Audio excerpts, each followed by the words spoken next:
pagi menjelang siang ini dengan nanti ada beberapa agenda yang perlu kita bahas bersama karena DPD sudah meminta kita untuk segera mengambil satu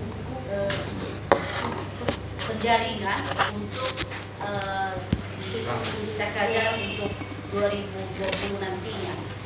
Ada beberapa surat yang masuk yang telah disampaikan melalui sekretariat. Ada di sini nanti tentang instruksi pemetaan daerah dan penjaringan bakal calon, itu yang pertama. Yang kedua tentang instruksi rapat rutin, dan mungkin nanti ini lebih jelasnya nanti akan disampaikan oleh pimpinan rapat.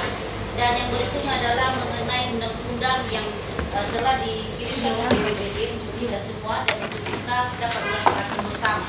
Dan untuk membuka rapat yang kita laksanakan di hari ini, kami serahkan kembali kepada pimpinan rapat. Terima kasih. Baik, terima kasih. Salam yang kita semua. Merdeka. Merdeka.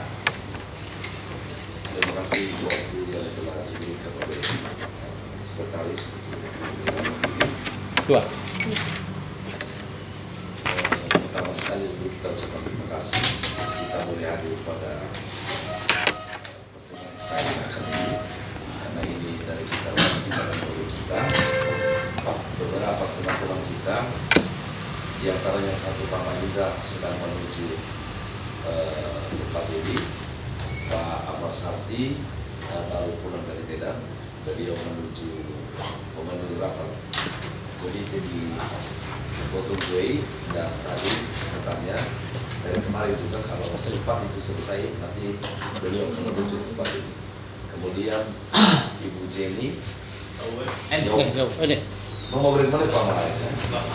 Ibu Jenny dan Ibu Dewi juga sedang menuju sini. Jenny kalau tidak bisa, Janus juga tidak ada kabarnya. Dan saya pikir kita boleh hadir saat ini 1, 2, 3, 5, ada 7 orang kita hadir menyusul teman yang lain. Saya pikir ini kita tidak boleh menunda pertemuan pada hari ini, karena sifat daripada pertemuan ini juga urgent dan mendesak. Utamanya kita dalam rangka melakukan pemetaan dan membuka penjaringan